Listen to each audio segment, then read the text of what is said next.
yes, that's Hema committee. That's the power. WCC the power behind. ഇതിനൊക്കെ ബിഹൈൻഡിൽ ഒരു power ഉണ്ട്. ബെഡ്റൂമിൽ കൊണ്ടുചെന്ന് ഇരുട്ടുമുറിയിൽ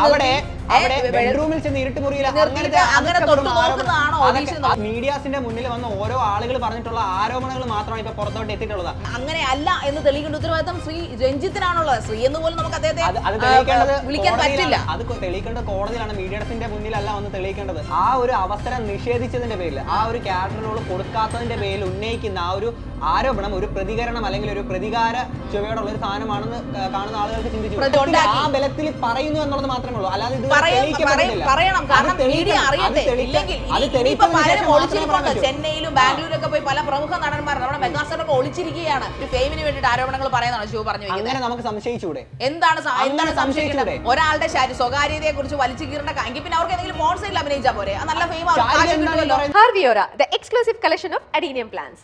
ഇനി നിങ്ങളുടെ വീടിന്റെ അകത്തളങ്ങളിൽ ഹാർവിയോറ അഡീനിയം പ്ലാന്റ്സ് പുഷ്പിച്ചു നിൽക്കും. വെബ്സൈറ്റ് വഴി ഓർഡർ ചെയ്ത് കഴിഞ്ഞാൽ ഇന്ത്യയിൽ എവിടെയും ഫ്രഷ് ആയി ഞങ്ങൾ അഡീനിയം പ്ലാന്റ് നിങ്ങളുടെ വീട്ടിൽ എത്തിച്ചു തരും. കൂടുതൽ വിവരങ്ങൾക്കായി ഹാർവിയോറ വെബ്സൈറ്റ് സന്ദർശിക്കുക.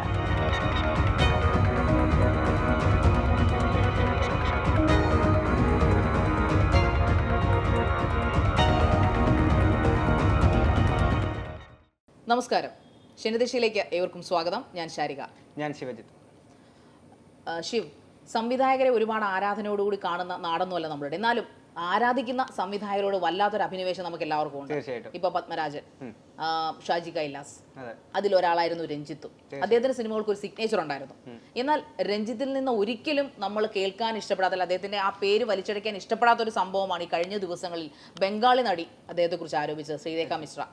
കാരണം അവർ പറയുന്നത് കേട്ടാൽ നമ്മൾ പിന്നെ ഒരിക്കലും രഞ്ജിത്തിനെ ഇനി അങ്ങനെ എങ്ങനെയാണ് അദ്ദേഹത്തിന് ഇങ്ങനെയൊക്കെ ബിഹേവ് ചെയ്യാൻ സാധിക്കുന്നത്? അതൊരു ആരാധനാമൂർത്തി, ഒരു കവി, എന്താണ് അദ്ദേഹത്തിന്റെ സൗണ്ടിന്റെ ഒക്കെ ഒരു ഭാഷ.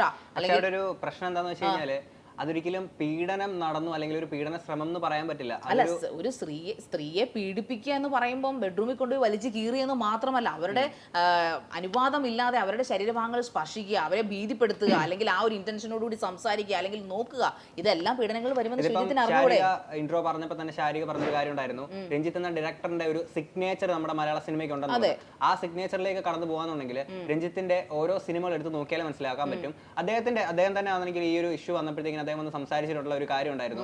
അതായത് ചീരു എന്നൊരു കഥാപാത്രം ചെയ്യാൻ വേണ്ടിയിട്ടായിരുന്നു ഇങ്ങനെ ഒരു ഓഡീഷന് വേണ്ടിയിട്ട് നടത്തിയിട്ട് പുള്ളിക്കാരി ഇങ്ങോട്ട് വിളിക്കുന്നത് എന്നുള്ളത്. അപ്പം പുള്ളിക്കാരുടെ റിയാക്ഷൻസ് അല്ലെങ്കിൽ മൂവ്മെന്റ്സ് എങ്ങനെയാണെന്നുള്ളത് അറിയാൻ വേണ്ടിയിട്ടായിരുന്നു. ഇത് പറയുമ്പോൾ എനിക്ക് ചിരിയാണ് വരുന്നത്. കാരണം വേറൊന്നും കൊണ്ടല്ല, ഒരു ഓഡീഷന് വേണ്ടിയിട്ടല്ല, അവരൊരു സുഹൃത്ത് വഴിയാണ്. നിങ്ങൾ അവരുടെ ഇന്റർവ്യൂ മുഴുവൻ കണ്ടത്, വെളിപ്പെടുത്തൽ കേട്ടിരുന്നു, എനിക്ക് അറിഞ്ഞുകൂടാ. എങ്കിലും ആ വെളിപ്പെടുത്തൽ ഒന്നുകൂടെ കേട്ട് നോക്കുക. അതിനകത്ത് അവർ പറയുന്നുണ്ട്, എന്നെ ഓഡീഷന് വേണ്ടിയിട്ടല്ല വിളിച്ചത്, നിങ്ങൾക്കൊരു റോൾ ഉണ്ടെന്ന് പറഞ്ഞാണ് പലേരി മാണിക്യം അതിന്റെ സെറ്റിലേക്കാണ് വിളിക്കുന്നത്. അത് റോൾ ഉണ്ടെന്ന് പറഞ്ഞ് വിളിച്ച് അവരെല്ലാം ഓക്കെ ആണ്, അവർക്ക് എയർ ടിക്കറ്റ് വരെ. ഞാൻ ചോദിച്ചു, ഓഡീഷന് മാത്രം, ഈ ഒരു ഓഡീഷന് മാത്രം വിളിക്കുന്ന ഒരു ഉദ്യോഗാർത്ഥിക്ക് ആരാണ് എയർ ടിക്കറ്റ് അയച്ചു കൊടുക്കുന്നത്? ആരാണ് എക്സ്പെൻസ് നടത്തുന്നത്? നമ്മളെല്ലാവരും ഓഡീഷന് പോയിട്ടില്ലേ? നമ്മളെല്ലാവരും ആങ്കറിംഗിന്റെ ഓഡീഷൻ അല്ലെങ്കിൽ സിനിമയുടെ ഓഡീഷന് ശിവന് ഇപ്പൊ പോകുന്നു. ശിവൻ ആരാണ് എക്സ്പെൻസ് ടി എഴുതി തരുന്നത്? നമുക്ക് ഇഷ്ടമുണ്ടെങ്കിൽ നമ്മളെന്ന് അറ്റൻഡ് ചെയ്ത് നമുക്ക് കഴിവുണ്ടെങ്കിൽ കിട്ടും എന്ന് വിചാരിക്കും. പക്ഷെ അങ്ങനെയല്ല, അവർക്ക് അവിടെ എല്ലാ എക്സ്പെൻസും മീറ്റ് ചെയ്ത് അവരെ നാട്ടിലേക്ക് വരുത്തിയിട്ട് അവർ പറയുന്നത് ഇങ്ങനെയാണ്, എല്ലാവരുടെയും പാർട്ടിയിലേക്ക് വൈകുന്നേരം ഇതെല്ലാം ഫിക്സ് ചെയ്ത് ഒരു കാര്യങ്ങൾ ക്യാരക്ടറോടെല്ലാം പറഞ്ഞതിന് ശേഷം എല്ലാവരും റിലാക്സ് ചെയ്യാനായിട്ട് പറഞ്ഞു എന്നൊന്നും പറയാൻ പറ്റില്ല. ഇവിടെ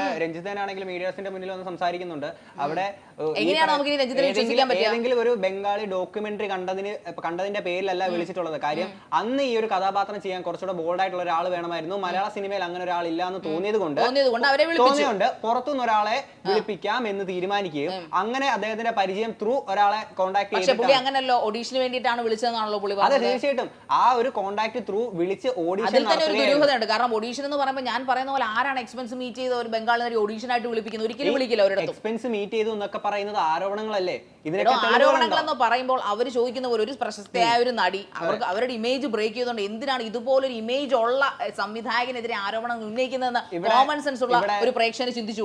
ഇവിടെ ഞാൻ കാര്യം പറയാം. ഇവിടെ രഞ്ജിത്ത് എന്ന ഡയറക്ടർ വളരെ കൃത്യമായിട്ട് പറഞ്ഞിട്ടുണ്ടായിരുന്നു, ഇവര് ഈ ഒരു ക്യാരക്ടർ ചെയ്യാനെ കൊണ്ട് ശ്വേതാ മേനോൻ തന്നെ മതി, അപ്പം ഈ യുവതി വേണ്ട എന്ന് തീരുമാനിക്കുകയും പുള്ളിക്കാരിയെ ഇതിൽ റിജക്ട് ചെയ്യാനുള്ള തീരുമാനമായിരുന്നു. പക്ഷേ ഒരാളുടെ മുഖത്ത് നോക്കിയിട്ട് നിങ്ങളെ എനിക്ക് എന്റെ സിനിമയിൽ എടുക്കാൻ താല്പര്യമില്ല അല്ലെങ്കിൽ നിങ്ങൾ ഓക്കെ അല്ല എന്ന് പറയാനെ കൊണ്ട് അദ്ദേഹത്തിന് ബുദ്ധിമുട്ടുണ്ടെന്നുള്ള രീതിയിൽ അദ്ദേഹം വന്ന് മീഡിയാസിന്റെ മുന്നിൽ സംസാരിച്ചിട്ടുണ്ടായിരുന്നു. അപ്പൊ അദ്ദേഹത്തിന് ചെയ്യാൻ പറ്റുന്ന എന്താണ്, നമ്മൾ അറിയിക്കാം, വിളിക്കാം. നോർമലി ഒരു ഓഡീഷൻസിന് പോകുമ്പോൾ എല്ലാവരും ചെയ്യുന്ന കാര്യങ്ങൾ അല്ലെങ്കിൽ പറയുന്നത് ഈ രീതിയിൽ തന്നെയാണ്. അങ്ങനെ ഒരു വേർഡ് ആണെന്ന് പറഞ്ഞിരുന്നെങ്കിൽ ഒരിക്കലും അവരിങ്ങനെ വന്ന് മീഡിയയുടെ മുമ്പിൽ വന്നിരുന്ന് ഇങ്ങനെ വന്ന് പ്രസംഗിക്കത്തില്ലല്ലോ. കംപ്ലീറ്റ് ചെയ്യട്ടെ. അപ്പോ ആ ഒരു അവസരം നിഷേധിച്ചതിന്റെ പേരിൽ, ആ ഒരു ക്യാരക്ടർ റോൾ കൊടുക്കാത്തതിന്റെ പേരിൽ ഉന്നയിക്കുന്ന ആ ഒരു ആരോപണം ഒരു പ്രതികരണം അല്ലെങ്കിൽ ഒരു പ്രതികാര ചൊവ്വയോടുള്ള ഒരു സാധനമാണെന്ന് കാണുന്ന ആളുകൾക്ക് ചിന്തിച്ചു. പ്രതികാര ചൊവ്വയ്ക്ക് വേണ്ടിയിട്ട് എന്ത് വൃത്തികേടും കാണിക്കുന്ന ഒരു നടിയല്ല അവര്. അപ്പൊ ഒരു സ്ത്രീത്വത്തെയാണ് നിങ്ങൾ അപമാനിക്കുന്നത് എന്നല്ല ഞാൻ പറയുന്നത്. അവർ പറയുന്നത് നിങ്ങൾ വ്യക്തമായിട്ട് കേൾക്കുക. അവർക്ക് ഈ ചാൻസ് കൊടുക്കാന്ന് പറഞ്ഞ് വിളിക്കുന്നു. റിലാക്സ് ആയിട്ടിരുന്ന ഒരു പാർട്ടിക്ക് എല്ലാവരും മീറ്റ് ചെയ്യുന്നു. അവിടെ നടന്മാരുണ്ടായിരുന്നു, പ്രൊഡ്യൂസർമാരുടെ പ്രോഗ്രാം കണ്ട എല്ലാവരും ചെറുതായിട്ട് മദ്യം കഴിക്കുന്നുണ്ടായിരുന്നാണ് അവർ പറഞ്ഞത്. ആ ഒരു അവസരത്തിൽ ഈ രഞ്ജിത്ത് എന്ന് പറഞ്ഞ വ്യക്തി അവരെ ബെഡ്റൂമിലേക്ക് കൊണ്ടുപോവുകയാണ് ചെയ്തത്. ബെഡ്റൂമിലേക്ക് കൊണ്ടുപോകുമ്പോൾ അവിടെ ഇരുട്ട് റൂം, ആ ഇടനാഴി, അതായത് ഇരുട്ടില്ലാത്ത ഒരു ഇടനാഴിയിലേക്ക് പോയെന്നാണ് അവർ പറയുന്നത്. അതിനുശേഷം ബെഡ്റൂമിലേക്ക് കയറുകയും ഫോൺ ചെയ്യാനെന്ന വ്യാജന, അല്ലെങ്കിൽ രഞ്ജിത്ത് വലിയ അയാളുടെ സിനിമകളിലൊക്കെ അയാൾ എല്ലാം മുഖത്ത് നോക്കി തുറന്നടിച്ചു പറയുന്ന ഒരു സംവിധായകനാണല്ലോ. പക്ഷെ വേണമെങ്കിൽ പറയാം നിങ്ങൾ ഇതിന് ആപ്റ്റ് അല്ല. അങ്ങനെ പറയാത്തൊരു മനുഷ്യനല്ല രഞ്ജിത്ത് എല്ലാം മുഖത്തടിച്ച പോലെ പറയുന്ന ഒരു സംവിധായകനാണ്. പിന്നെ അയാൾ എന്തിനാണ് മീഡിയയുടെ മുമ്പിൽ വന്ന് അഭിനയിച്ചത്? എനിക്ക് തുറന്നു പറയാൻ പറ്റത്തില്ല. വിളിച്ചോണ്ട് പോയി അവരുടെ സ്വകാര്യ ഭാഗങ്ങളിൽ സ്പർശിക്കുകയും അവരുടെ കൈകളിൽ തലോടുകയും എന്ന് പറഞ്ഞപ്പോ കൈകളിൽ തലോടുകയും അവരുടെ കഴുത്തിൽ അങ്ങനെ ചെയ്തിട്ടുണ്ടെങ്കിൽ അത് തെളിയിക്കേണ്ടത് ഇവിടുത്തെ നിയമമാണ്. അല്ലാതെ അവർക്ക് പറയാം ആരോപണങ്ങൾ നമുക്ക് ആർക്കെതിരെ വേണമെങ്കിലും അങ്ങനെ ചുമ്മാ ആരോപണങ്ങൾ പറഞ്ഞു. ആരോപണങ്ങൾ കൊണ്ടുള്ള എല്ലാ കല്ലേറുകളും ഇങ്ങനെ ഒരാളിലേക്ക് തന്നെ പോയതിന്റെ പേരാണ് ആരോപണം വന്നിട്ടില്ലല്ലോ.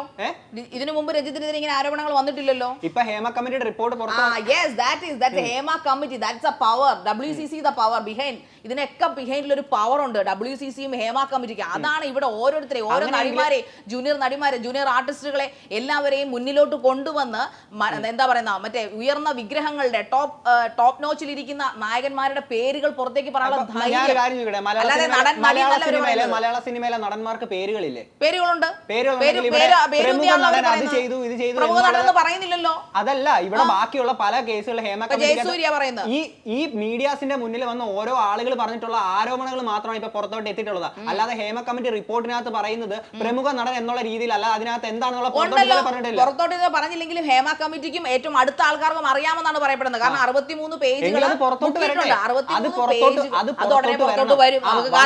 അത് വന്നതിന് ശേഷം മാത്രം നമ്മൾ എന്ന് കരുതി നമുക്ക് ഉണ്ടായ അനുഭവങ്ങൾ മീഡിയയുടെ മുമ്പിൽ തുറന്നു പറയാനുള്ള ഒരു സാഹചര്യം ഇന്നത്തെ സമൂഹത്തിലുണ്ട്. തീർച്ചയായിട്ടും ഇവർക്ക് തോന്നിയവാസം ആരോടെങ്കിലും പെർമിഷനോടുകൂടിയാണ് ഇവർ തോന്നിയവാസം കാണിക്കുന്നത്. നേരത്തെ ഷാരിക പറഞ്ഞു, ആരാണ് രഞ്ജിത്തിന് അഭിനയിക്കാൻ വന്ന ഒരു ബംഗാളി നടിയോട് ഇങ്ങനെ ഒരു തോന്നിയവാസം കാണിക്കാനുള്ള ഒരു അവകാശം ഈ പറഞ്ഞ ആരോപണം എന്ന് നിങ്ങൾ പറയുമ്പോൾ തെളിയിക്കേണ്ട, അങ്ങനെ അല്ല എന്ന് തെളിയിക്കേണ്ട ഉത്തരവാദിത്തം ശ്രീ രഞ്ജിത്തിനാണുള്ളത്. ശ്രീ എന്ന് പോലും നമുക്ക് അദ്ദേഹത്തെ വിളിക്കാൻ പറ്റില്ല. അത് തെളിയിക്കേണ്ടത് കോടതിയിലാണ്, മീഡിയാസിന്റെ മുന്നിലല്ല വന്ന് തെളിയിക്കേണ്ടത്. പക്ഷെ മീഡിയാസിനോട് അവർക്ക് പറയാം, ആരോട് പറയണം? പിന്നെ അവരെക്കാലം അവരുടെ അച്ഛനോടോ അമ്മയോടോ അത് മാത്രമല്ല, ലോകം അറിയണം. കാരണം മീഡിയാസിനെ പോലുള്ള ആൾക്കാരുടെ ഇവരെ വാഴ്ത്തുന്നത് രഞ്ജിത്ത് വളരെ കൃത്യമായിട്ട് മീഡിയാസിന്റെ മുന്നിൽ തന്നെ വന്ന് പറഞ്ഞിട്ടുണ്ട്. എന്താണ് രഞ്ജിത്ത് പറഞ്ഞത്? ആ ഒരു ലേഡിയുടെ ബാങ്ക്സിന് തൊട്ടില്ല, കയ്യിൽ തൊട്ടില്ല എന്നല്ല പറഞ്ഞത്, അവിടെ തൊട്ടു.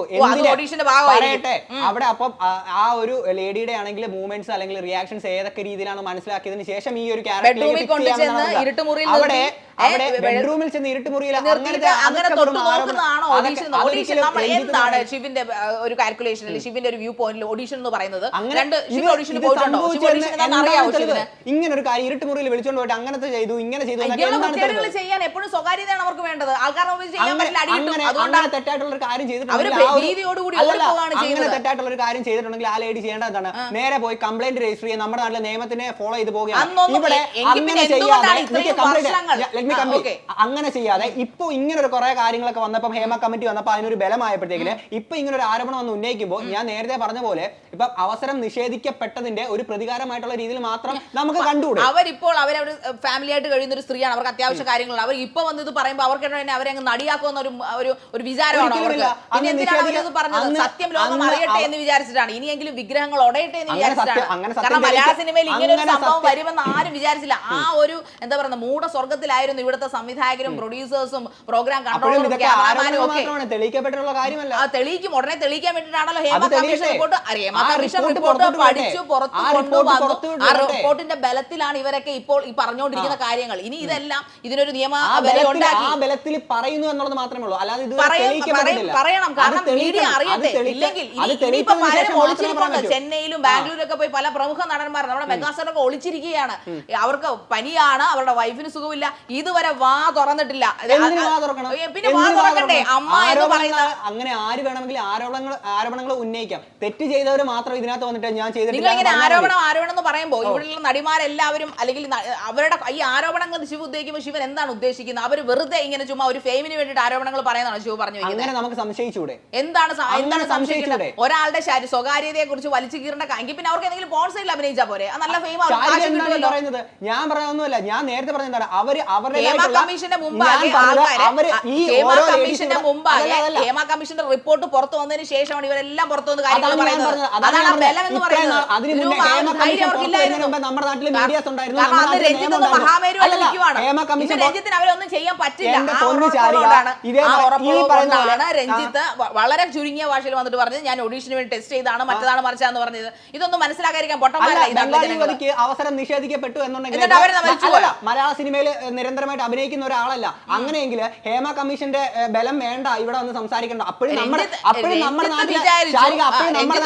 ബംഗാളി നടിയായതുകൊണ്ട് ലോകം അറിയില്ല. മീഡിയാസും ഉണ്ട്, നമ്മുടെ നാട്ടിൽ നിയമമുണ്ട്. അന്നൊന്നും വന്ന് പറയാതെ ഇപ്പം ഹേമ കമ്മീഷൻ വന്നപ്പോ എന്തുകൊണ്ട് നേരത്തെ ഇത്